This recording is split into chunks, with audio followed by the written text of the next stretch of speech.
അസ്സലാമു അലൈക്കും വറഹ്മത്തുള്ളാഹി. നാളെ നടക്കുന്ന 2ാം ക്ലാസ് ലിസാൻ ഖുർആന്റെ മോഡൽ ചോദ്യപേപ്പറും അതിന്റെ ഉത്തരങ്ങളുമാണ് നമ്മൾ പറയുന്നത്. എല്ലാവരും പാഠപുസ്തകം എടുക്കുക.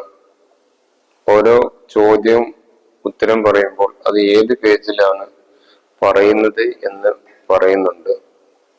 അതുകൊണ്ട് തന്നെ വിദ്യാർത്ഥികൾ പുസ്തകം തുറന്നു വെച്ചുകൊണ്ട് കളിക്കേണ്ടതാണ്.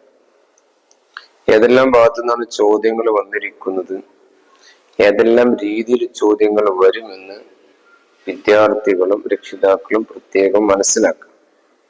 അതുകൊണ്ട് എല്ലാ വിദ്യാർത്ഥികളും ടെക്സ്റ്റ് ബുക്ക് തുറന്നു വെച്ച് കേൾക്കുക. ഒന്നാമത്തെ ചോദ്യം, ഇവിടെ കുറച്ച് പിക്ചറുകൾ കൊടുത്തു. ഈ ചിത്രങ്ങൾക്ക് അതിന്റെ അറബിയിൽ പറയുന്ന പേരുകള് കുട്ടികൾ അതിന്റെ താഴെ കള്ളിയിൽ എഴുതി കൊടുക്കുക. ഒന്നാമത്തത് പിക്ചർ നമുക്കറിയാം, ഒരു പിടക്കോയിന്റെ പിക്ചർ കൊടുത്തിട്ടുണ്ട്. അതിനെ പറയുന്ന പേര് ദജാജത്തുൻ. അവിടെ എഴുതി കൊടുക്കേണ്ടത് ദജാജത്തുൻ. പിന്നീട് ഒരു പൂച്ചയുടെ ദജാജത്തുൻ എന്നുള്ളത് എവിടെ 8ാം പേജിലുണ്ട്. പിന്നെ കൊടുത്തിരിക്കുന്നത് ഒരു പൂച്ചയുടെ പിക്ചറാണ്. പൂച്ച നമ്മൾ കണ്ടിട്ടുണ്ട്. പൂച്ച 12ാമത്തെ പേജ് മറിക്കും. 12ാമത്തെ പേജിൽ പൂച്ച കൊടുത്തിട്ടുണ്ട്. പൂച്ചക്ക് പറയുന്ന പേര് ഹിറത്തുൻ. പിന്നെ അടുത്ത ചോദ്യം കൈതച്ചക്ക. കൈതച്ചക്ക എവിടെ പറയുന്നുണ്ട്? 6ാമത്തെ പേജ് മറിക്കും എല്ലാവരും. 6ാമത്തെ പേജിൽ കൈതച്ചക്കയുടെ പേര് പറയുന്നുണ്ട് അനാനാസുൻ. അപ്പൊ അതിന്റെ താഴെ കള്ളിൽ കുട്ടികൾ എന്ത് ചെയ്തണം? അനാനാസുൻ. പിന്നെ മുയൽ. മുയലിന്റെ പിക്ചറും 6ാമത്തെ പേജിൽ കൊടുത്തിട്ടുണ്ട്. അർണബുൻ. മുയലിന് അർണബുൻ എന്നാണ് അവിടെ എഴുതേണ്ടത്. ഇനി അടുത്ത ചോദ്യം, ബ്രാക്കറ്റില് ഹാദ എന്നുണ്ട്, ഹാദിഹി എന്നും ഉണ്ട്. പ്രത്യേകം മനസ്സിലാക്കേണ്ടത്, നമ്മുടെ തൊട്ട് മുമ്പില് അടുത്തുള്ള ഒരു വസ്തുവിനെ ചൂണ്ടിക്കാണിച്ച് പറയാനാണ് ഹാദ എന്നും ഹാദിഹി എന്നും ഉപയോഗിക്കുന്നത്. നമ്മുടെ തൊട്ടടുത്തുള്ള ഒരു വസ്തുവിനെ ചൂണ്ടിക്കാണിച്ച് അത് പറയുമ്പോൾ അത് പുരുഷനാണെങ്കിൽ, പുരുഷലിംഗമാണെങ്കിൽ ഹാദ എന്നും, സ്ത്രീലിംഗമാണെങ്കിൽ ഹാദിഹി എന്നും ഉപയോഗിക്കും. ഒന്നാമത്തെ ചോദ്യം ഡാഷ് ഇബ്നുൻ. ഇവിടെ ഇബ്നുൻ എന്നുള്ളത് ആൺകുട്ടിയാണ്. അപ്പോൾ നമ്മൾ അവിടെ എന്ത് കൊടുക്കണം? അവിടെ ഹാദ എന്നാണ് കൊടുക്കേണ്ടത്. പേജ് നമ്പർ 8 ഉണ്ട്. അടുത്ത ചോദ്യം ഡാഷ് ബക്കറത്ത്. ബക്കറത്ത് എന്നുള്ളത് പെൺകുട്ടിയാണ്, പെണ്ണാണ്, സ്ത്രീലിംഗമാണ്, പശു പെണ്ണാണ്. അപ്പോൾ അവിടെ ഹാദിഹി എന്നാണ് എഴുതേണ്ടത്. മൂന്നാമത്തെ ബൈത്തുൻ. ബൈത്തുൻ എന്നുള്ളത് പുരുഷലിംഗമായിട്ടാണ്, പുല്ലിംഗമായിട്ടാണ് നമ്മൾ ഉപയോഗിക്കാറ്. അറബിയില് പുല്ലിംഗമായിട്ടാണ് ഉപയോഗിക്കാറ്. അതുകൊണ്ട് ബൈത്തുൻ എന്നതിന്റെ തുടക്കത്തിൽ ഹാദ എന്ന് ഉപയോഗിക്കണം. നാലാമത്തത് ബിന്തുൻ. ബിന്തുൻ എന്ന് പറഞ്ഞ പെൺകുട്ടി, മകൾ എന്ന് അർത്ഥമുണ്ട്. ഈ ബിന്തുൻ എന്നുള്ളത് 8ാം പേജിൽ കൊടുത്തിട്ടുണ്ട്.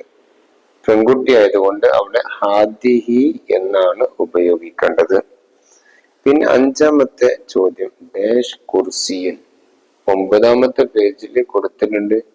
കുർസി പുല്ലിംഗമാണ്, അതുകൊണ്ട് ഹാദ കുർസിയൻ എന്നാണ് പറയുക. അപ്പോൾ കുർസിന്റെ മുമ്പിൽ ഹാദ എന്ന് ഉപയോഗിക്കണം. വിദ്യാർത്ഥികൾ ഈ 8, 9 പേജിലെ ഓരോ പദങ്ങളും നന്നായിട്ട് വായിച്ച് പഠിക്കാം.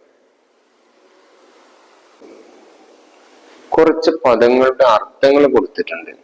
അതിൽ അറബിയിൽ പറയുന്ന പേരുകൾ കുട്ടികൾ എഴുതണം. പഠിക്കുന്നവൾ. പഠിക്കുന്നവള് നമ്മൾ പഠിച്ചതാണ്. എവിടെ പഠിക്കുന്നവളെ കുറിച്ച് പറയുന്നത്? 1ാമത്തെ പാഠത്തില് 6ാമത്തെ പേജിൽ കൊടുത്തിട്ടുണ്ട്. ദാരിസത്തുൻ. പഠിക്കുന്നവൾ എന്നാണ് അതിന്റെ അർത്ഥം. അല്ലെങ്കിൽ വിദ്യാർത്ഥിനി എന്നും പറയാം. അപ്പൊ പഠിക്കുന്നവൻ എന്ന് പറയും ദാരിസൻ, പഠിക്കുന്നവൻ. അതും 6-ാം പേജിൽ പറഞ്ഞിട്ടുണ്ട്. വിദ്യാർത്ഥിക്കും ദാരിസുൻ എന്നാണ് പറയാം. ഇനി അടുത്ത ചോദ്യം, മാങ്ങ. മാങ്ങക്ക് എന്താ അറബിയിൽ പറയാ? മാങ്ങ. മാങ്ങ എവിടെ പറയുന്നത്? പുസ്തകം തുറന്നു നോക്കൂ. മാങ്ങയെ കുറിച്ച് ഏത് പാഠത്തിലാ പറയുന്നത്? 4-ാമത്തെ പാഠത്തില് 12-ാമത്തെ പേജിൽ പറയുന്നുണ്ട്. മാങ്ങക്ക് പറയുന്ന പേര് മാഞ്ച. അപ്പോ കുട്ടികൾ മാഞ്ച എന്നാണ് അറബിയിൽ എഴുതി കൊടുക്കണം. പിന്നെ സഹോദരി. സഹോദരി അതിന്റെ അറബി പറയുന്നത് 13-ാമത്തെ പേജില് ആദിഹി ഉഖ്തി എന്നാണ് പറയുന്നത്. അപ്പോൾ അതിന്റെ അർത്ഥം ഇത് എന്റെ സഹോദരിയാണ്. അപ്പൊ സഹോദരിക്ക് ഉഖ്തുൻ എന്നാണ് പറയുക.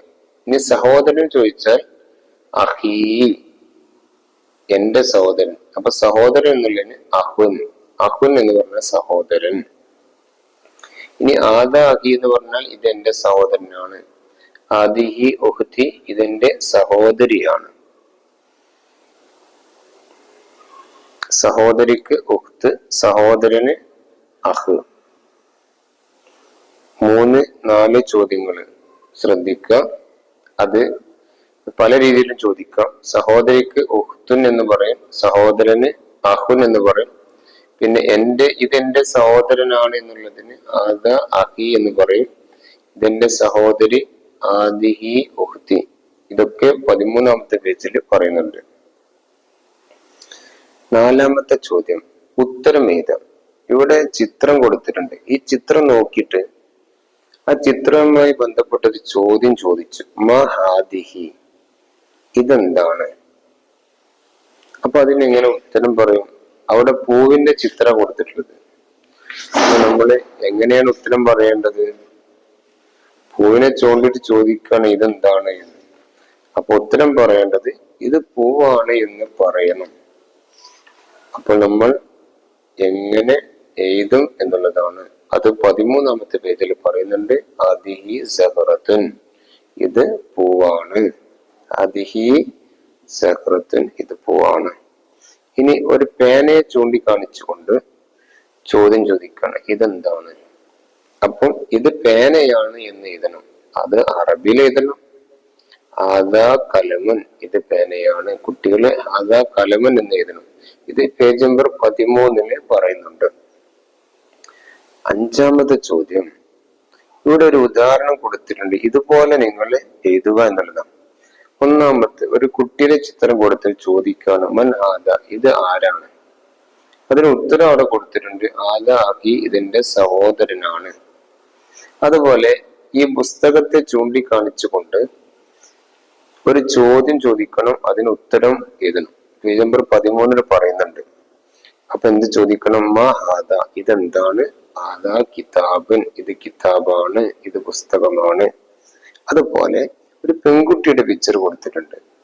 ആ പെൺകുട്ടിയോട് ചോദ്യം ചോദിക്കണം. എങ്ങനെ ചോദിക്കേണ്ടത്? മൻ ആദിഹി, ഇത് ആരാണ്? അപ്പൊ എങ്ങനെ ഉത്തരം പറയേണ്ടത്? ആദിഹി ഉഖ്തി, ഇതെന്റെ സഹോദരി ആണ് എന്ന് ഉത്തരം പറയാം. ഈ മോഡലിലാണ്, അഥവാ ഈ പാറ്റേണിലാണ്, ഈ മോഡലിലാണ് നാളെ പരീക്ഷ ഉണ്ടായിരിക്കുക. എല്ലാവരും നന്നായിട്ട് പഠിക്കുക. 4 പാഠങ്ങളാണ് പരീക്ഷയ്ക്കുണ്ടാവുക. നന്നായിട്ട് വായിച്ച് പഠിക്കുക. അല്ലാഹു എല്ലാവർക്കും ഉന്നതമായ വിജയം നൽകട്ടെ എന്ന് പ്രാർത്ഥിക്കുന്നു. അസ്സലാമു അലൈക്കും വറഹ്മത്തുള്ളാഹി.